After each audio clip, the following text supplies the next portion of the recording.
Salve pessoal, hoje a gente está aqui, esse é o Blue Talks, a gente vai trazer algumas pessoas, personalidades dentro do mercado imobiliário para levar informação para você, nosso parceiro corretor de imóveis, você investidor interessado em conhecer um pouquinho mais desse mundo do mercado imobiliário.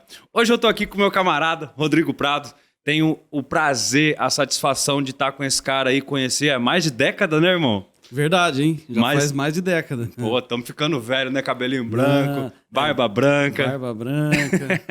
Mas faz hoje parte do processo. faz parte. Mas hoje eu te trouxe aqui, Prado, para entender tudo que você viu, tudo que você vivenciou dentro desse mercado. É um mercado muito difícil de entrar e principalmente de permanecer por tanto tempo assim. Então tem até um roteiro aqui, velho. Que bacana. Né, para te fazer umas perguntas aí que eu pensei. Mas a primeira coisa, eu queria que você se apresentasse, irmão. Conta pra nós a tua trajetória, como é que foi todo esse período, toda essa década. Não, década não, né? 15 anos já? Já. 15 anos. Conta pra gente, Prado. Então, pessoal, bom dia aí, boa tarde. Meu nome é Rodrigo Prado. Estou no mercado imobiliário desde 2008, foi a primeira relação com o mercado imobiliário. Caramba.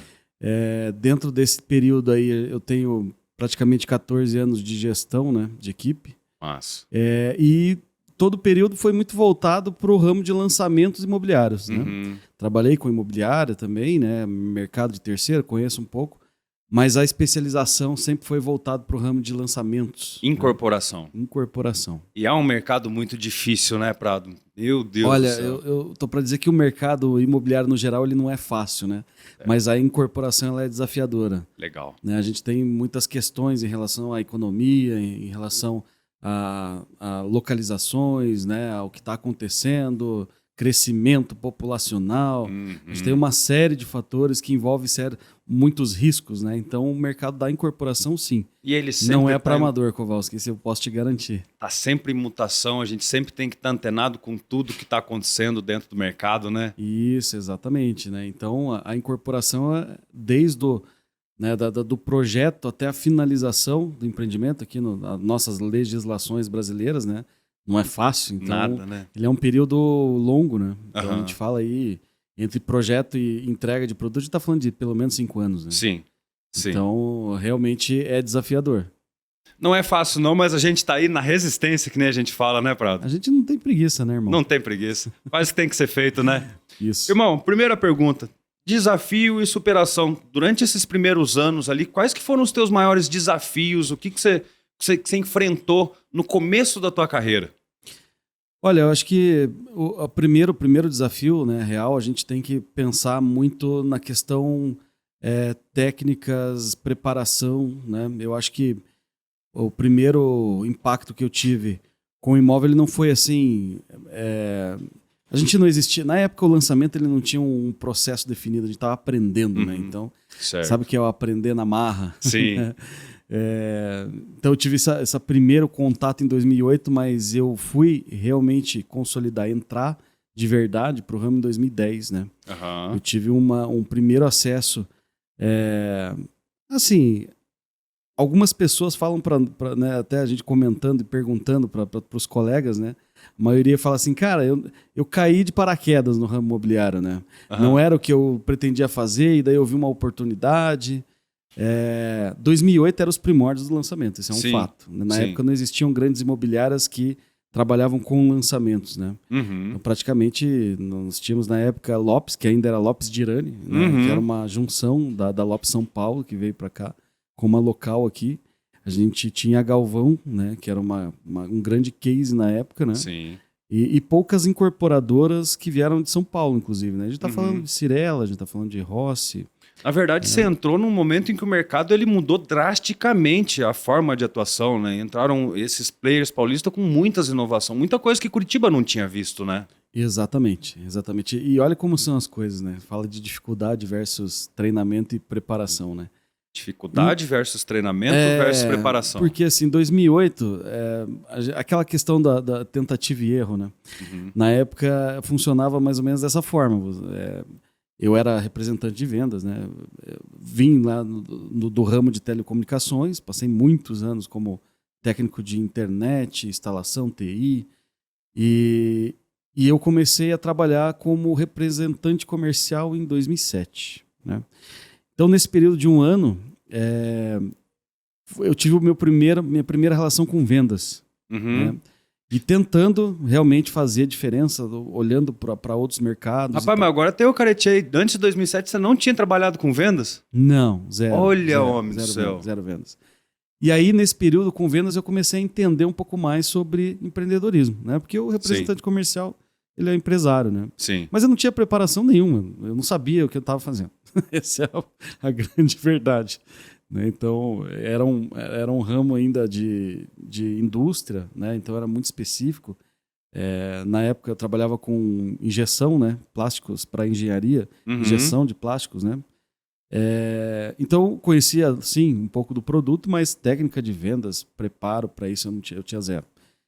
Então, assim, até para minha dificuldade, eu comecei a atender, a empreender, né? A ser empresário, representante de vendas, tentar entender também como funcionava essa questão, relacionamento humano, né? Você, para vender, tem que ter relacionamento. Plásticos para a indústria não é diferente, né? Então, você também... Tive que começar do zero e aprender um pouco sobre isso. E veja como são as coisas. Um grande amigo meu me disse assim, o que você faz no final de semana?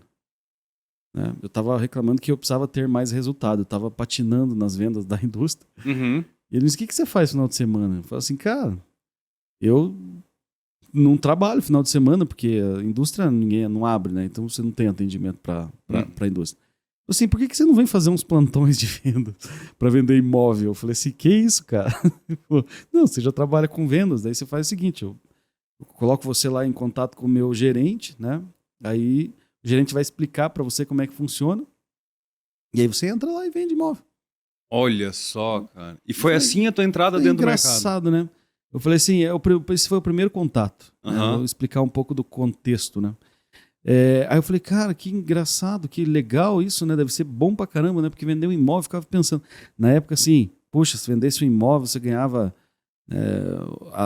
eu sempre falo que a ápice, né, de um vendedor é vender imóvel, né? Porque você pensa o valor do comissionamento. Imagina, eu vendia para a indústria, tinha que vender uma pancada de produto para ganhar uma comissão pequenininha, né? E no imóvel...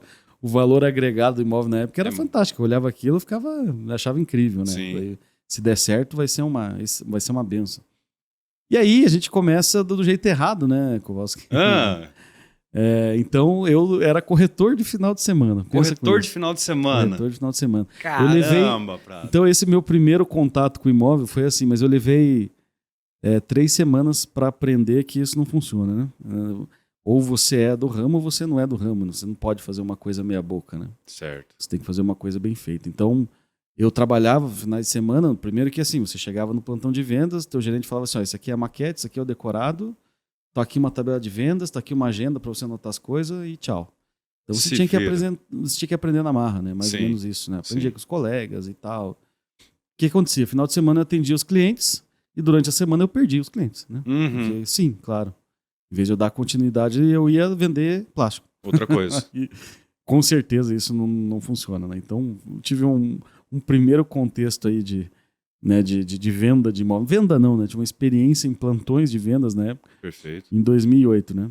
Mas eu gosto de falar isso assim, porque até hoje a gente enxerga processos parecidos. Né?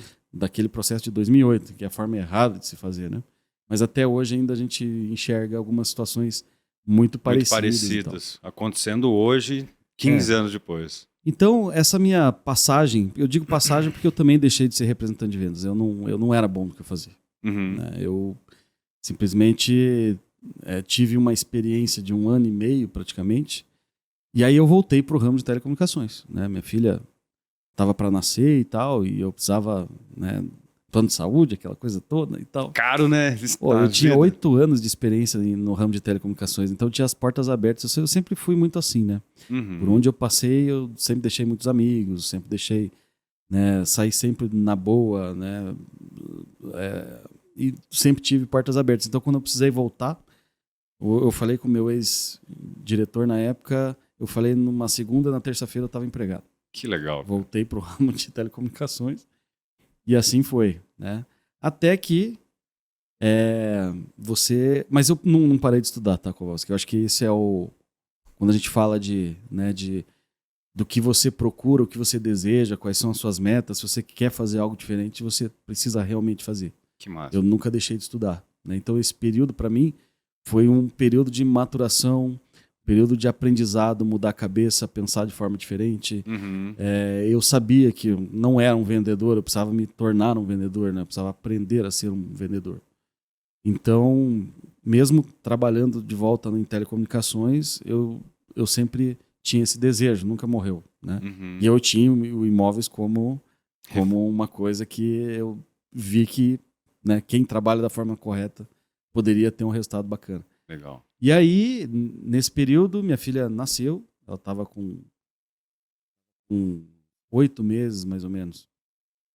E aí eu sempre tive um problema, né, em relação, isso eu falo sempre quando me perguntam assim, né, tipo, você tem medo de mudanças e tal, eu sempre falo assim, meu medo é que as coisas não mudassem nunca, né, eu sempre estava querendo mudar, eu estava querendo crescer, eu tinha um problema enorme, a família tinha crescido, tinha uma filha, sabe como é que é os custos, né? Uhum. Aumentaram. Aumentaram e eu tinha um problema sério para pagar boleto, né, eu tinha um problema sério do que eu ganhava e as despesas na época. Era uma vida complicada, né? Como todo batalhador, a gente sabe como é que funciona. E na época eu falei, não, para mim chega, eu preciso fazer, realmente está na hora de buscar algo diferente, né? E nessa época um grande amigo meu, inclusive é um amigo de infância do mercado imobiliário, cara, hoje é mega famoso. Quem que é? Manda um salve aí. Vou mandar um salve pro meu amigo Wagner Bonato. Já ouvi falar abraço. muito. Referência no mercado. Referência, Sim, legal. inclusive, acho que 2 anos atrás, ele foi o primeiro brasileiro lá em Las Vegas. Ganhou um prêmio do primeiro brasileiro que ficou entre os 50 do mundo. Que massa, irmão. Influências do mercado imobiliário. Então, legal. Cara, realmente ele é fera. Né? Foi um ótimo professor, um ótimo mestre. Foi, legal. Exatamente. Um mentor incrível, né? Massa. Na época ele me chamou, né? E falou, poxa, abri imobiliário e tal, no ramo de lançamentos, né?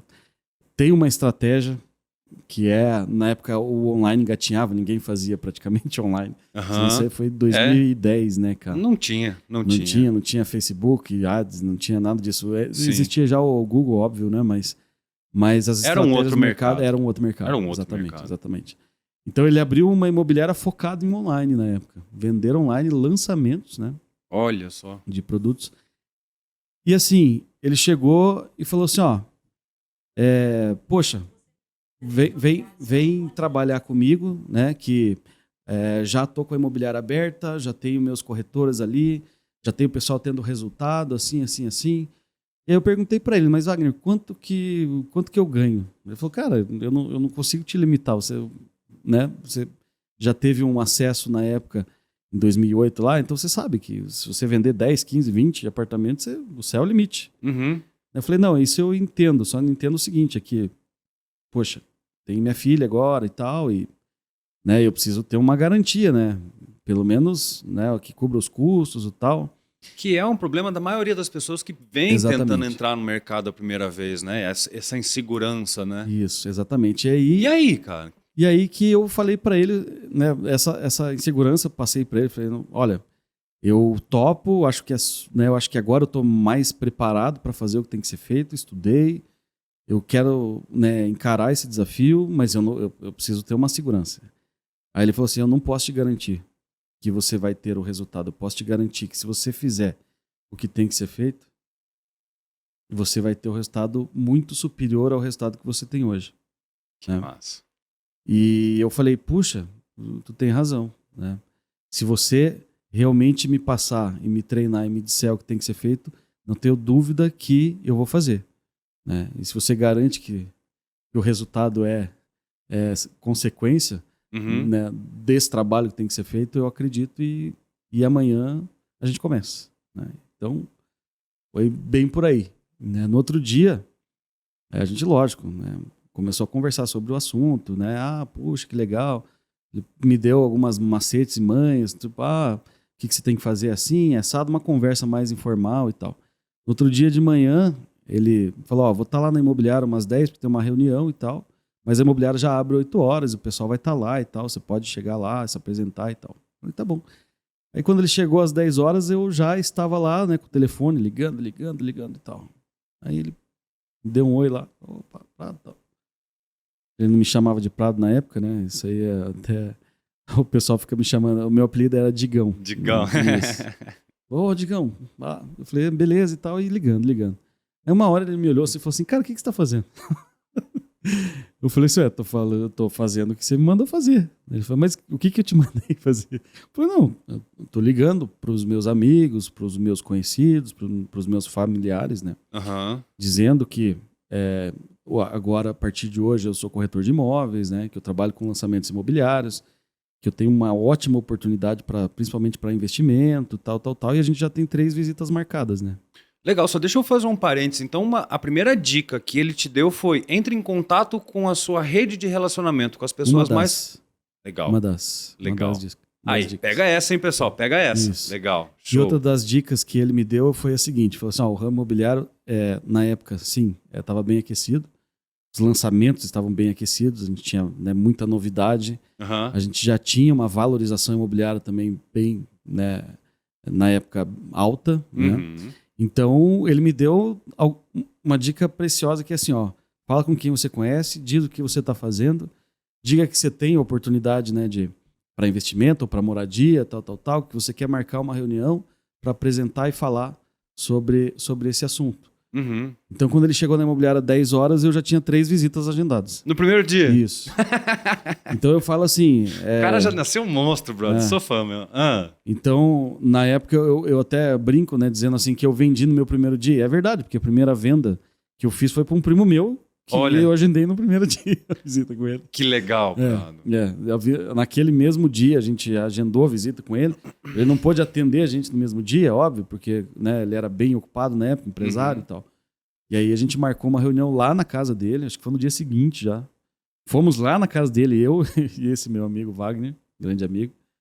E, cara, ele já era um monstro na época, né? Então, facilitou bastante. Eu digo assim, inicialmente você tem que ser humilde o suficiente para pedir ajuda, né? Para você deixar o teu líder, né? A pessoa que está te ensinando, né? O que faz a tua mentoria, deixa ele fazer. A gente acredita muito no processo de duplicação, né?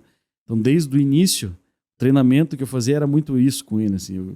Eu queria fazer do jeito que ele fazia, né? Ele tinha uma expertise muito boa, muito grande. Já era um cara que já tinha um nome, né, no mercado, porque ele foi muito bem nas imobiliárias que passou, onde ele aprendeu, né, onde ele teve o know-how dele para abrir a imobiliária.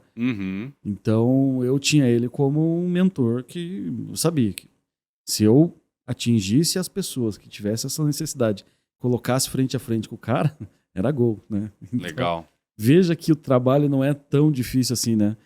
O que ele me passou, o que ele me falou fazia muito sentido. Legal. Então, na época, em 15 dias eu fiz 3 vendas, né?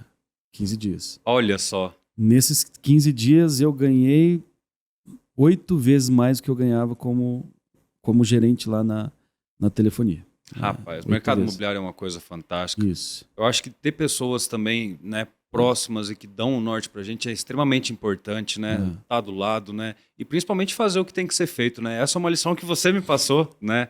Há um tempo atrás, que eu admiro muito. Faço o que tem que ser feito, né, cara? Eu gosto muito desse jeito de passar, né, as coisas, né? Sim, porque na realidade, né, a gente fala da lição faça o que tem que ser feito e a lição 2 a gente sabe o que tem que ser feito, né? Então, o mundo gira em torno disso. Basicamente. Basicamente, a gente sabe o que tem que fazer, a gente só não faz, né? Então, pois é. E daí, né, Cova, falando de processo, depois de corretor, muito rápido virei gerente da imobiliária, porque a imobiliária cresceu muito rápido, né? Então, o Wagner mesmo ele já não conseguia mais dar vazão para os novos corretores, então o processo de gerência meu foi muito rápido. Eu virei gerente especializado em lançamentos, a gente também tinha a linha de terceiros na imobiliária, então também tive a oportunidade de conhecer e aprender bastante sobre o mercado de terceiros, né, o imóvel usado.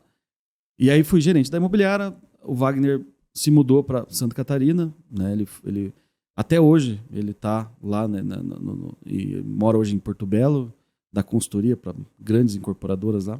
Legal.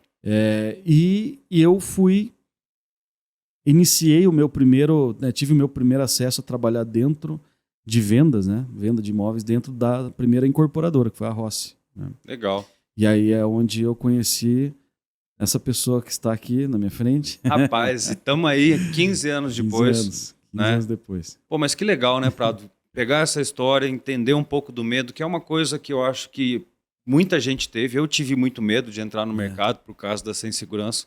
Mas eu acho que quem tem um propósito muito bem definido e faz aquilo que tem que fazer, não precisa ter medo, né, parceiro? Tem que meter a cara e... E uma coisa que eu sempre falo é a seguinte, né? Eu falei que eu sempre tive medo, nunca tive medo de mudança. O meu medo é que as coisas não mudassem. Uhum. E a minha vida, Olha, ela virou da água pro vinho, né? Meu medo era que as coisas não mudassem. Pega essa. Exatamente. Porque eu sempre, essa questão do pagar boleto não é brincadeira, não. Isso, pra mim, a maior dor que eu tive desde que... Não vou falar desde que eu casei, que é sacanagem, né? Mas, desde a minha vida autônoma, eu vou dizer assim... Eu sempre tive esse problema, né? De trabalhar para pagar a conta, né? Uhum.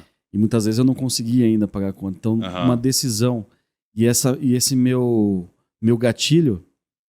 também, assim, para entender, né? Não foi muito um gatilho só meu, né? Foi um gatilho também da minha filha, né? Eu pensava o seguinte, falei, cara, já era difícil uma vida a 2, praticamente, né? Uhum. Agora uma vida a 3 com filho e tal. Qual que é o legado que eu vou deixar para minha, né? Qual que é a instrução, qual que é a educação que eu vou dar para ela e tal. Então eu sabia que eu precisava me mexer e me aprimorar e fazer algo diferente, não só por mim mais, né? Que legal, irmão. E essa decisão foi muito em torno disso também, né? Eu tive uma baixinha lá que me fez... Que ajudou a virar uma chave. Uma chave, exatamente. Então, desde essa decisão que eu tive de ir realmente para o ramo imobiliário, né? Eu nunca mais tive um problema para pagar conta. Esse é uma verdade, né? Legal. E foi um episódio eliminado da minha vida, essa questão, né? De você focar na escassez, né? Focar naquela dificuldade. Puxa, meu Deus, eu tenho problema, eu tenho... Não. A partir do momento, eu não tenho mais nenhum problema. Eu só tenho soluções na minha vida. Os problemas, eles faz parte, né, do processo e eles têm solução. Então, eu jamais, você vai ver eu reclamando disso, reclamando daquilo. Pelo contrário, né, toda a dificuldade, ela te traz uma oportunidade de crescimento, uma oportunidade de você fazer diferente, de você se reinventar, às vezes, alguma coisa, né, derrubar paradigmas, né. Sim. Então, eu vejo hoje sempre uma dificuldade como uma oportunidade de crescimento. Que legal. Assim. Eu acho que essa é uma mentalidade que acaba levando a gente a um outro patamar. Porque enquanto você fica preso na dificuldade, você só vai ver dificuldade. Isso. Enquanto você vê a bonança, a prosperidade, você vai buscar e isso vai acabar te atraindo.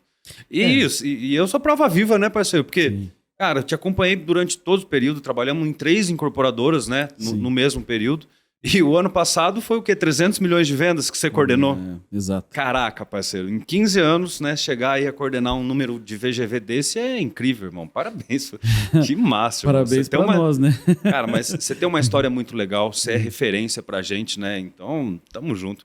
Deixa eu ir pra uma pergunta já aqui. Então, né, dentro de tudo isso, né, que você passou, né? O que é que você viu nesse mercado imobiliário em todo esse período? Porque, cara, 15 anos não é 15 dias, meu parceiro. Quais são as mudanças que você viram nesse momento, né? Nesse período?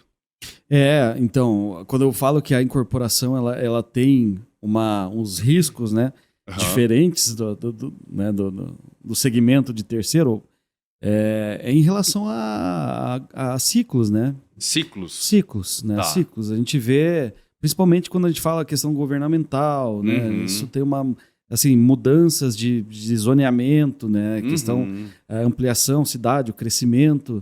E a gente percebe muito isso, né?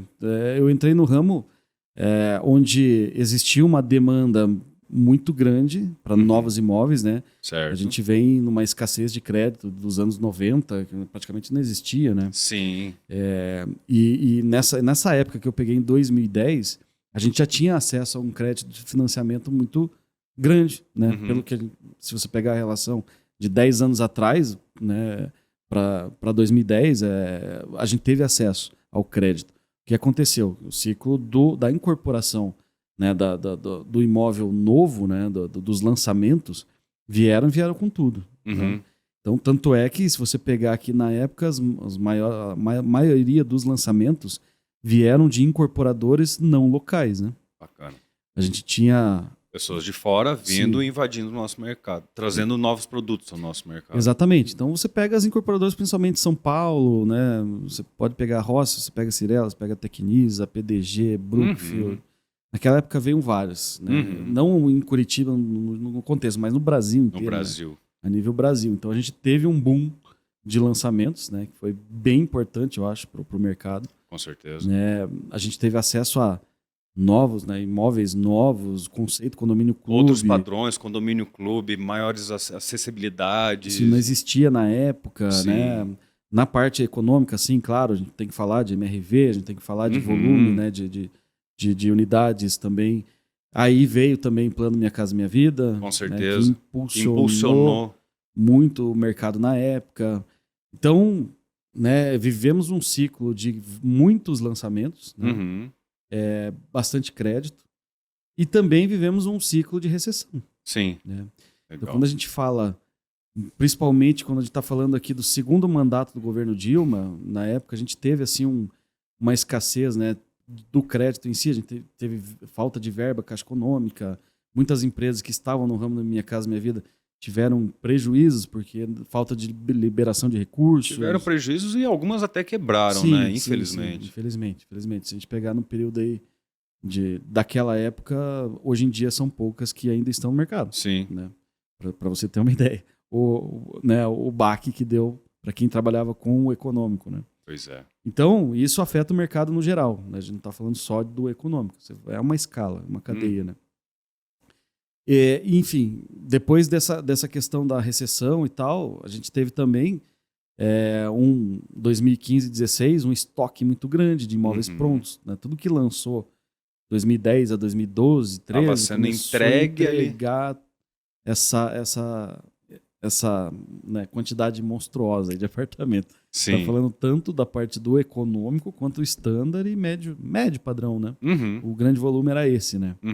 E aí a gente viveu aquele ciclo de queima de estoque. Então os valores, na época, como tinha bastante oferta, os valores caíram. Né? Então muita gente que investiu na época na planta acabou, não tendo o rendimento que desejava na época, né? E muita gente fazendo promoção e venda e tal para conseguir eliminar o estoque. Então a maioria das incorporadoras que eram de fora pararam de incorporar aqui. Né? Então, diminuíram, né, o volume, o tamanho delas, né? Algumas quebraram, né? A gente sabe, recuperação judicial, enfim, várias delas aconteceram esse tipo de problema. E aí o mercado deu uma estagnada em lançamentos, né? A gente ainda tinha um volume alto de estoque, né? Apartamentos novos, né? Então, vamos falar que de 2017 até 2019, o volume de lançamentos na região de Curitiba foi bem pequeno. Sim. Então, é um ciclo que a gente passou. Nessa época eu estava na TAP, já em 2017. Saí da PDG em 2016, a gente já tinha zerado esse estoque praticamente. Então, sempre a gente fala que o ramo da incorporação ele tem muito isso, né? Eu nunca gostei dessa questão de ficar migrando de empresa para empresa, né? Eu sempre gostei de trabalhar com marcas. A incorporação é muito isso, né? Você defender o teu produto, você entender o que você faz, né? Poder... Né, trabalhar em excelência, né? Você conhece tudo do que você incorpora, lança e tal. Então, eu sempre gostei dessa questão. Só que são ciclos, né? A Rossi acabou o estoque, fui para a PDG, acabou o estoque, fui para a TAR, né? Eu acho que daí foi foi muito desafiador na época, porque a gente estava com uma escassez enorme de lançamentos, porque ainda tinha Então, a TAR foi uma das únicas que ainda na época incorporou, né? A gente teve na época Maison 29, um mercado, eu lembro assim, havia muita desconfiança, um imóvel né, diferente, numa belíssima localização, mas um projeto arrojado na época, que foi espetacular, né? O projeto lançou e vendeu tudo, e eu acho que aí virou um pouco né, a chave de novo para o lançamento, né? A TAP puxou muito essa carroça aí, né? Das incorporadoras locais que faziam um predinho e tal, tava todo mundo com medo, falou assim, não, vamos pro mercado porque A gente acredita no produto, a gente acredita imagina, tá 130 anos aí de história, né? Sim. Então, realmente tinha o dever ali de puxar a fila com a turma, né? E deu muito certo, assim, né? Depois teve o lançamento do Rio Rony, e aí eu acabei indo para Londrina. A gente tinha Pois é. algumas obras lá, né, em andamento, e eu acabei ficando praticamente 3 anos em Londrina, né, com a TAR mesmo, né? E esse período, assim, Londrina não estava muito diferente de Curitiba, né? A gente também tinha um mercado mais estagnado, um preço de metro baixo, né? É uma outra realidade, né? O Uma mercado outra imobiliário é realidade. legal porque cada praça tem uma realidade muito diferente, né? Um Isso. produto que às vezes encaixaria aqui em Curitiba não é o mesmo produto de lá, o tipo de cliente também tem muita diferença, né? Exatamente. Você vê como são as coisas, né? Quando eu falo de ciclos, né? Porque você vê, quando a Selic começou a despencar, né? A gente começou a ter praticamente zero inflação, a gente começou a ter um crédito muito barato, pouco antes da pandemia, né? Uhum. As coisas começaram a ganhar corpo novamente, né? Então o estoque começou a baixar, Uhum. né? Você vê, chegou com Selic aí a 2,25, né? Pois Então, imagina. eu lembro na época o financiamento de banco privado, tipo o Santander, era 6,99, Nunca Itaú ocorreu isso no Brasil 6,99. antes, parceiro. Olha que loucura. E aí me entra a pandemia Uhum. para ajudar, né? Parece que o negócio ia explodir, mas aí, ao invés de explodir, deu uma travada geral. Porém, eu posso te dizer que uma grande surpresa, e eu não estou falando só aqui, né, em Curitiba, até lá em Londrina também, né? Uma grande surpresa é que os imóveis não pararam de vender, né? A gente Uhum. ainda tinha acesso ao crédito, Sim. a toda essa questão. Que é o grande motor de propulsão do mercado imobiliário, né? É o crédito, né? Exatamente, é o crédito, né? E isso também veio relacionado um pouco com a pandemia, porque muita gente percebeu, né, na época, que poderia fazer algumas coisas não dentro do escritório, né? Uhum. Então, o pessoal começou a olhar para condomínio fechado, onde tinha espaço, onde tinha verde, onde Uhum. tinha qualidade de vida, né? Pensando Uhum. assim, vou estar menos no escritório, vou estar mais home office, né? Então, Isso tem muito a ver com a próxima pergunta até que eu faria, que é a respeito das mudanças tecnológicas isso. que estão ocorrendo. O que que você acha que vai ocorrer também, né? Eu acho que já faz Sim, sim, um faz todo adendo sentido, ali. né? Porque veja que uma pandemia mexeu muito com o mercado, né? Muito, né? É um outro mercado, né? Exatamente, assim, eu posso falar para ti que antes da pandemia existia, a gente chama assim, não vou falar estoque morto, mas sabe aqueles terrenos em condomínios que estavam lá 3, 4, 5 anos parados? Aham.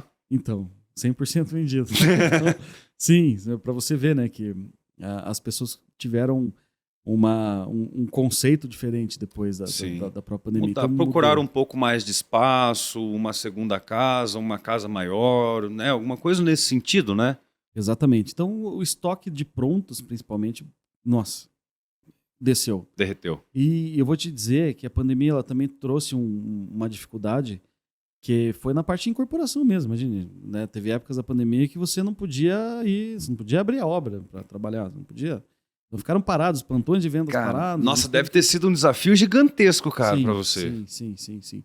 Bastante. Nessa época, por exemplo, em Londrina, né, eu tinha entrega de apartamento para fazer, No era meio da no pandemia. meio da pandemia, no meio da Nossa pandemia, senhora. né? Então eu fazia as entregas, eu fazia, né, na época a gente já uma equipe muito reduzida, né? Quando veio a pandemia, praticamente ficou eu e eu trabalhando em Londrina, né, para finalizar o estoque que tinha lá e acabei finalizando e voltando para GT Building, né? Que aí houve Uma mudança de isso, nome houve aí. a mudança, né? A gente teve a TAR Engenharia passou a ser TAR Engenharia e a GT Building Incorporado. começou a incorporar, né, com a marca GT, enfim, é outra empresa, mas é praticamente uma sequência ali das incorporações da TAR, né? Aham. Cara, e a parte tecnológica, né, assim, trouxe pra gente muitas questões e também alterações, inclusive, de projeto, né? Desafios, você fala? Inclusive de projetos, né? Porque a gente começou a pensar muito nessa questão do quarto, home office, né? Uhum. Você trazer meio que para um apartamento hoje um pouco meio Um espaço, obrigatório, um né? Um lugar espaço. para você poder trabalhar, né? Porque hoje facilitou muito, né? Que com o celular na mão, né? Você tem acesso a tudo, né? Reuniões, né? Exatamente. Então a gente percebe a mudança no cenário, né, das empresas, até gerou aí uma redução de custo, inclusive, para as operações, né? Que para muitas empresas até, não vou dizer que melhorou, mas a questão de custo sim, né? Aham. Então, a mudança no mercado foi bem importante, né? O que aconteceu para as incorporações novas, né? Só que aquelas que foram incorporadas no meio da pandemia ali tiveram uma dificuldade, principalmente quando a gente fala de atraso, um pouco de obra, a entrega, Uhum. né? A inflação, né? Sim, Porque os preços, os insumos foram lá nas alturas. foram. Então, quem tinha uma viabilidade antes da pandemia, né? E depois entregou o produto pós-pandemia, a gente teve Uma aí obras outra com realidade. 40% de acréscimo, né? Então, Caramba. por isso que eu digo que incorporar Imagina para não manobrar tudo é isso em todo esse período de isso, vendas e. isso. É complicado. Por isso que eu Nossa. digo, incorporação não é para amador, cara. É É. uma coisa complicada, mas muito satisfatória também. É que é um volume muito grande de dinheiro num pouco tempo, né, que a gente tem. Sim. Parece que é muito tempo, 3 anos, mas É. é pouquíssimo tempo. Voa, né, para um prédio e tô falando de obras de construção, alguns sim. milhões, né, 100 É, milhões, 200 milhões uma obra, né, é sim. absurdo. Sim, e a gente não está blindado a fatores externos, né? Não Isso tem que como. pandemia, guerra mostrou pra gente que não, né? Então, Verdade, verdade. existem os riscos, né? Sim. Prado, mas falando agora, para quem pensa em investir imóvel, né? Aham. Existem riscos, né? O que você aconselharia hoje para uma pessoa que não entende do mercado imobiliário, só que ouviu o amigo que comprou um imóvel há 2 anos, esse imóvel valorizou 50%. Que dica você daria para essa pessoa, para essa figura de investidor hoje?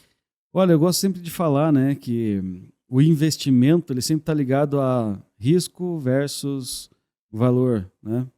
Risco versus É, valor. assim, vou falar liquidez também, né? Porque as pessoas pensam o seguinte: ah, mas eu quero ter alto ganho. Tá. Normalmente o alto ganho ele está ligado a alto risco. Quanto maior o risco, maior o ganho. Isso. Tá. E o que eu falo para quem está, né, pensando em entrar, né, para o investimento imobiliário? Eu digo que a gente tem um alto ganho e um baixo risco, né? Então, isso Uhum. já é um dos indicadores que eu Legal. aponto, né, Uhum. que a gente tem, sim, alto ganho. É claro que a gente precisa mostrar muitas vezes como se faz essa conta, né? O cliente Sim. muitas vezes não entende, ele pensa muito na questão valor que eu paguei no imóvel pronto, valor do aluguel que está me rendendo, né? Uhum. E Uhum. essa conta não é bem essa, né? A gente tem vários fatores e deltas aí que tem que ser colocados para chegar no dominador comum ali, né? No Sim. denominador comum. Então, o que eu falo para essa pessoa? Nós, quando a gente fala de imóvel planta incorporação, a gente tem um grande diferencial, né? E quando você investe em um imóvel na planta, a valorização ela nunca está atrelada ao valor que você colocou, que você está aportando, né? Bacana. Então esse é um Uhum. dos índices que muita gente não faz a conta. Tá? Legal. Se Tá, eu deixa eu só comprei, entender, então, para fazer o pessoal entender, né? Uhum. Quando eu compro imóvel na planta, eu pago só uma parte desse imóvel, né? Isso. Só que a Não, valorização é assim, sobre o valor total. existe uma questão, depende, né? Eu falo que sempre depende, né? Porque você pode sim pagar à vista no lançamento. Sim, Uhum. pode investir todo o dinheiro, né? Uhum. Mas normalmente, imóvel na planta, a gente coloca um fluxo de pagamento lá de 30% a 40% durante o período de obras Certo. e depois lá na frente o cliente pode financiar, pode quitar ou e tal. Uhum. Então, o que eu digo com isso? É que a valorização do imóvel não está atrelada a quanto você aportou. Isso Legal. é um detalhe. Legal. Né? A valorização do imóvel não está atrelada ao valor que você investiu. Bacana. Isso, ele está atrelado ao valor, à valorização do imóvel Do como um todo. imóvel. O imóvel ele vai valorizar pela localização, pelos Isso. fatores que ele traz de novidade, vamos falar assim, né? Exatamente. Né? Então Uhum. veja que não importa se eu dei 10% ou 100%, a valorização não está atrelada a esse valor. Bacana. Tá? Então, se eu faço um plano de pagamento durante a obra, eu tenho que fazer a conta de quanto eu investi efetivamente, né? E Uhum. quanto esse imóvel está me custando lá na frente. Tá? Legal. Então, claro que quando a gente passa por ciclos de alta valorização, e 2024 é um ciclo desse, Já garanto para você que Vou anotar aqui, a gente vai Isso. falar disso aqui, 2024. Isso, exatamente. Então, o que acontece com isso, né? A gente sabe que os preços dos imóveis, né, vão, a tendência, a gente já é uma certeza, né? Os preços ainda vão continuar subindo, pelo menos até final de 2024. Uhum. Então, pense, se eu pago hoje, se eu pego um lançamento, tabela zero, menor preço, eu faço uma aquisição, aportando o mínimo possível, por exemplo. Certo. Eu tenho lá no ano, vou colocar aqui hipoteticamente, tá? Vou colocar lá, eu tenho 15% de valorização do imóvel. Uhum. O imóvel custa 300 mil, Uhum. mas eu coloquei só 30 mil. Ele valorizou 15% sobre o 300, tá? Nossa senhora. Mas eu só aportei 30. Entende? Aham. Então, essa é uma conta que alguns investidores adoram, né? Sim. Dizendo o seguinte, eu faço a aquisição do imóvel, mas eu posso ainda vender ele antes da entrega, por exemplo. Eu não preciso nem quitar o imóvel para vender. Eu posso fazer esse repasse, essa venda antes, né? Eu posso fazer a qualquer momento essa venda, Sim. né, para um outro cliente ou tal. Então, veja que nem sempre você vai colocar todo o valor de investimento. Né? Aí é muito aquela conta, né, do ROI, né, o retorno sobre Isso. o dinheiro investido. Então, basicamente, Exatamente. nisso a gente falou que o cara investiu num imóvel de 300, sei lá, 30, 60 mil, o imóvel valorizou 20%, ele valorizou 60 mil, ou seja, quase 100% de retorno, mais ou menos isso. Mais ou menos isso. E aí pensa comigo, né, Cova? Quando Isso em 2, 3 anos. Isso em 2, 3 O anos. mercado imobiliário é fantástico, hein, É parceiro? muito, sabe por quê? Lógico que a gente tem os índices de correção, ele sempre vai andar junto com a questão da inflação, óbvio, né? Perfeito. Insumos da obra, Uhum. então tudo influencia. O INCC durante a obra é o índice que corrige as parcelas não pagas, né? Uhum. Se o cliente não pagou, ele vai sofrer correção, tá? Só que a gente também, né, vem para o mercado aí muito forte desde o ano passado, retrasado, que é uma modalidade de financiamento que é diferenciada. Uhum. Se chama apoio à produção caixa econômica, onde o cliente aporta o mínimo possível, ele tem a possibilidade de, durante a obra inteira, aportar um valor muito baixo, né, fazendo um financiamento direto. Uhum. O que eu quero dizer isso? Né, para responder a tua primeira pergunta, quando o cliente vai falar, né, mas por que investir no ramo imobiliário? Porque a gente tem várias situações aqui. A gente tem várias e várias situações. Então, dependendo do perfil do cliente, a gente consegue apresentar várias soluções. Né? Legal. Então, vamos lá. Puxa, eu tenho 300 mil no banco que está aplicado, mas, puxa, a Selic está assim, está assado, está dando investimento de rentabilidade e tal, XYZ. Vale a pena comprar imóvel e alugar agora? Sim, sem dúvida. Né? Mas eu tenho dúvida se eu tiro o dinheiro do banco, então faz o seguinte, você deixa o dinheiro no banco, compra financiado pela Caixa, né, paga 10% do valor durante a obra, Uhum. o valor lá do financiamento que você já contrata com a Caixa Econômica, ele fica isento de correção. Né? Uhum. Então é o mesmo o valor de financiamento. Eu financei 250 mil. Lá na entrega do produto, você vai ter um saldo de 250 mil. Né? Então Não ele não altera, sofre alteração de correção durante o período. O que o cliente paga? Ele paga um juro de obra sobre a construção, né? Que historicamente é mais baixo do que o INCC. Né? Uhum. Então, veja que o cara ganhou 2 vezes. Sim. O cliente ele ganhou com o dinheiro que está aplicado, porque ele não tinha Que ele não tirou o dinheiro da aplicação, ficou lá trabalhando. O rendimento, a rentabilidade do imóvel que está construindo. Nossa, imagina a situação, Prado, que até entrega, o imóvel valoriza 30% e o cara pagou 10%. 10. Meu Deus. Se o imóvel... Pagou 10%. Vamos fazer uma conta burra que a gente chama, né? 300 mil imóvel. Uhum. Valorizou o quê? 20%? 60 mil. 60 mil, né? Mas ele colocou 30 mil. Então, dos 30 que ele colocou, né? Teve 60 em 2 anos. Então, assim, a gente está fazendo, né, uma conta aqui mais para entender, né? Uhum. E essa conta a gente consegue fazer precisamente depois e colocar para o cliente, mostrar. Claro. Aí o cliente fala assim, poxa, mas e se eu comprar o imóvel pronto? Né? É vantagem? Também. Também é muito bom, né? Porque o cliente ele pode, você vê, não é só o valor do imóvel de compra e venda, a venda do imóvel está subindo o valor, né, para comprar, Uhum. mas para locação também. Sim. Né? Então, A gente teve um aumento muito grande nesse último ano no valor da locação devido à demanda, né? Exatamente, existe uma demanda muito, muito grande. Sim. E assim, claro, eu digo infelizmente, momentos de mercado e tal, muita gente ainda não consegue ter acesso à compra do imóvel. Uhum. Principalmente em regiões mais centrais, né? Uhum. A gente fala da região do centro e os periféricos ali A região mais próxima das zonas industriais, as zonas de comércio, vamos falar assim. Exatamente. Então, muita gente não tem acesso a comprar esse imóvel ainda. Uhum. Então, tem que alugar, né? Então, lá que 60% dos imóveis do centro são alugados, né? Sim. Então, existe essa relação também. Por isso que o imóvel fica caro, a locação também é mais cara. Então, assim, poxa, o cliente ele quer comprar imóvel para locação. Qual é o perfil do imóvel? Eu diria, imóvel compacto em regiões centrais. Né? Com certeza. Exatamente. Então, assim, os índices a demanda é gigante, o imóvel não vai ficar parado. Sim, não vai ficar parado. Esse é um ponto. É fato. Esse é um ponto, tá?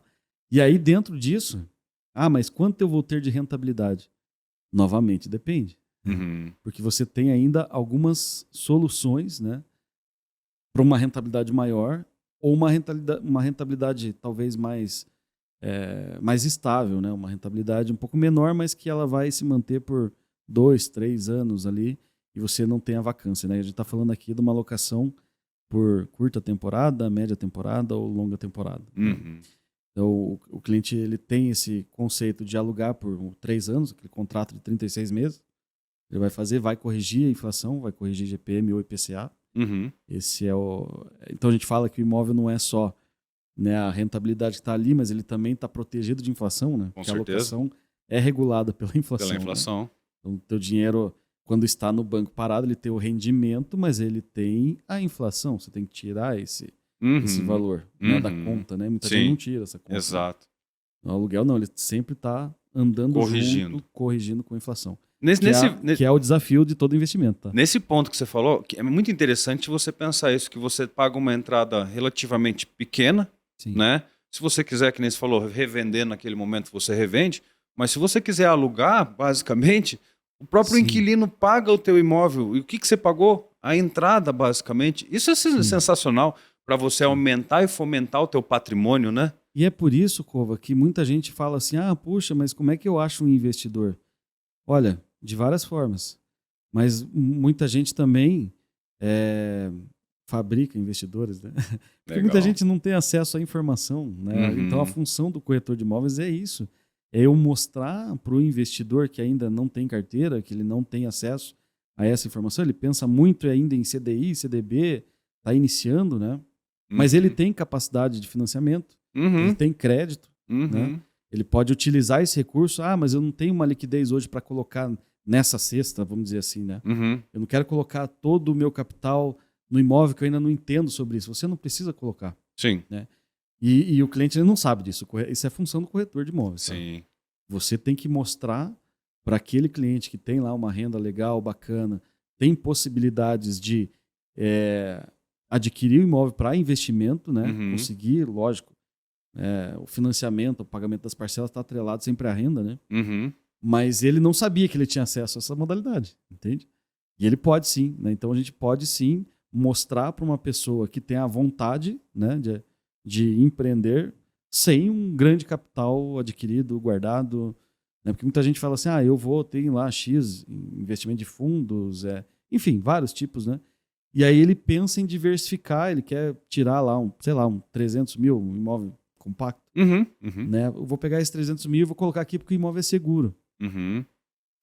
Mas na realidade, o imóvel, além de seguro, ele é um fundo de investimento, né?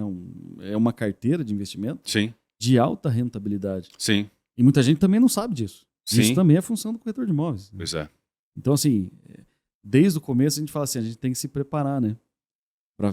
Eu me preparei para ser corretor de imóveis, a gente tem que se preparar para o mercado também, né? Então, assim, essas informações, estudar o que está acontecendo no mercado financeiro para quem lida com o investidor ou para quem quer começar a vender para investidor, é de fundamental importância. É você levantar o que tem hoje no mercado e mostrar o porquê que aquela é a melhor opção. Isso.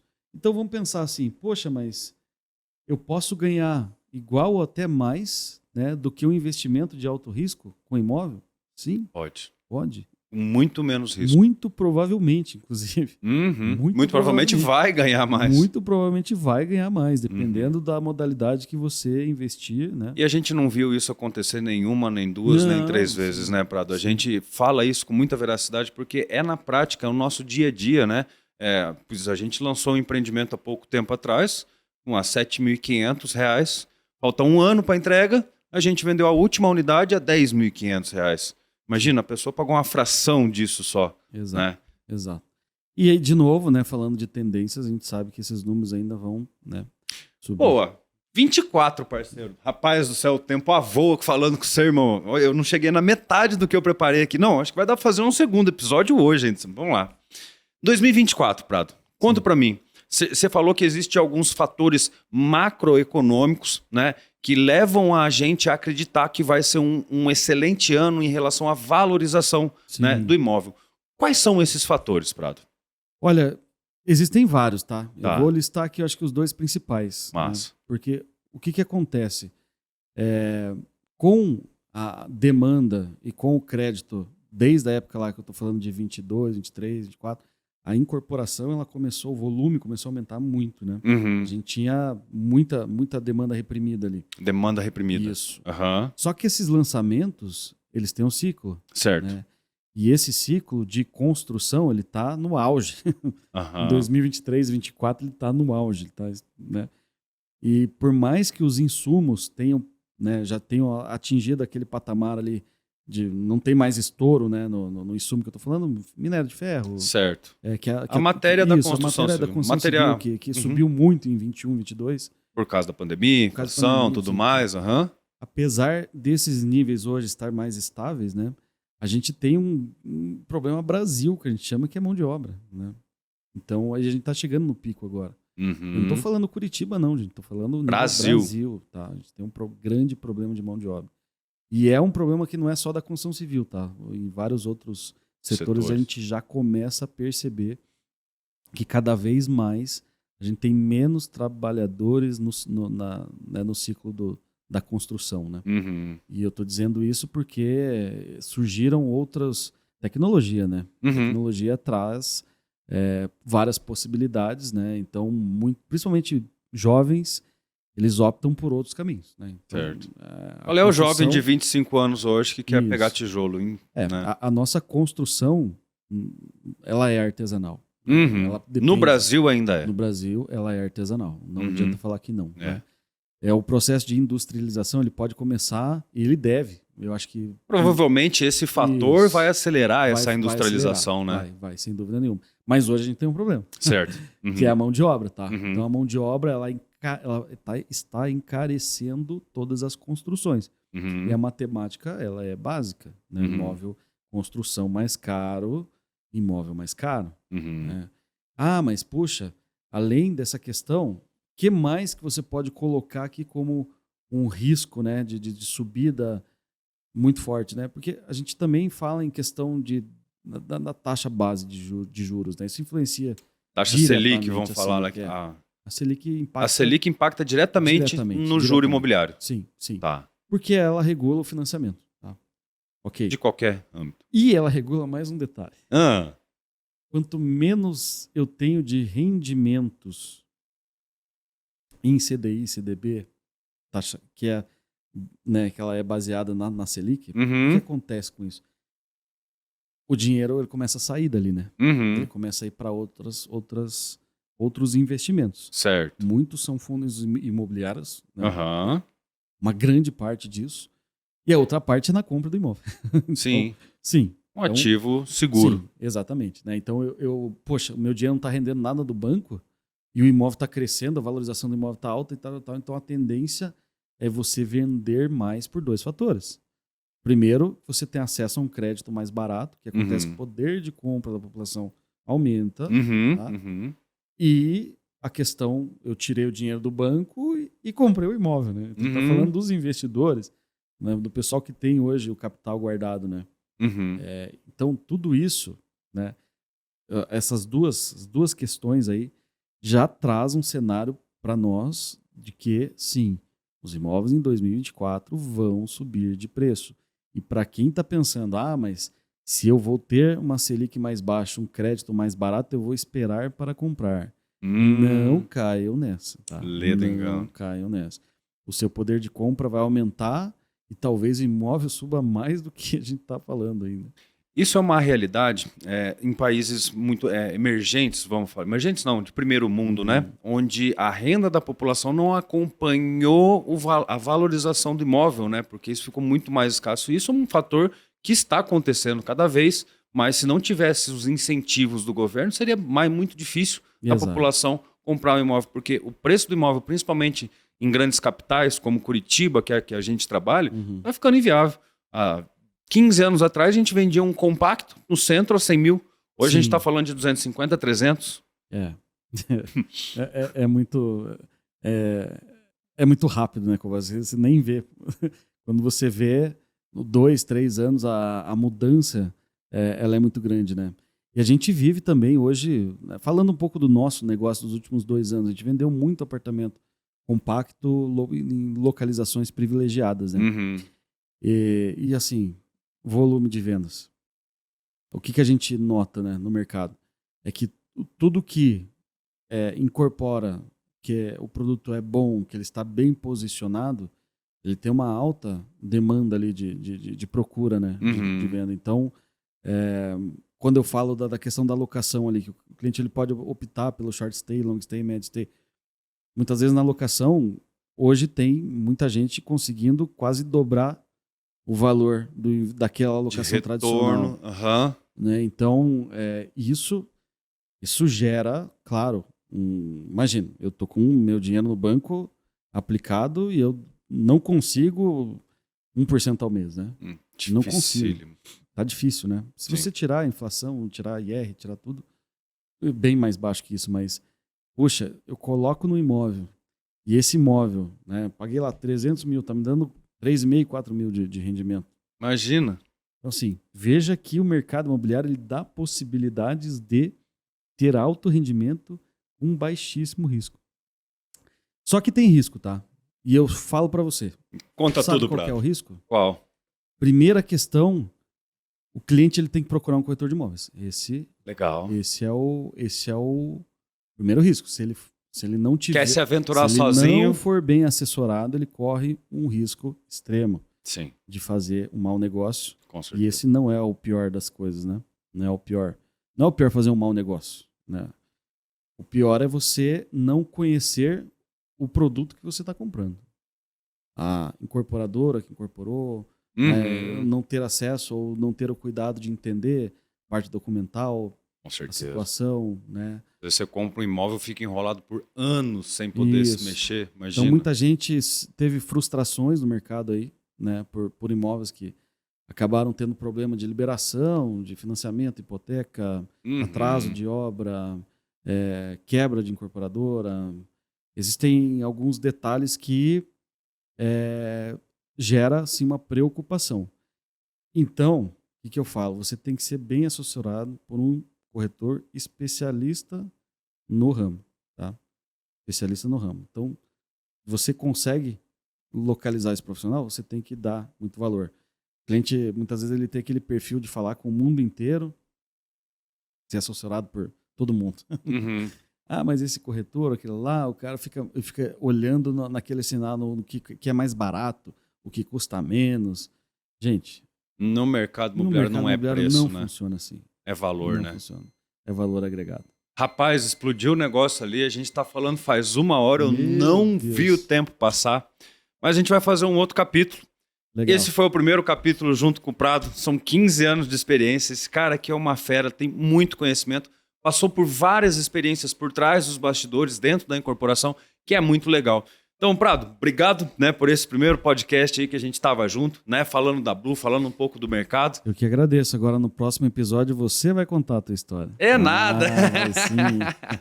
Sabe o que a gente tem que fazer também, Prado? Eu acho que a gente começou a comentar com um cara muito legal aí, que é o Wagner, né? Vamos fazer o convite para ele. Né? Se dia ele estiver aqui em Curitiba, vem aqui, a gente vai gravar, trocar uma ideia com ele 15 anos depois, eu acho que vai ser legal. Eu quero presenciar isso, hein?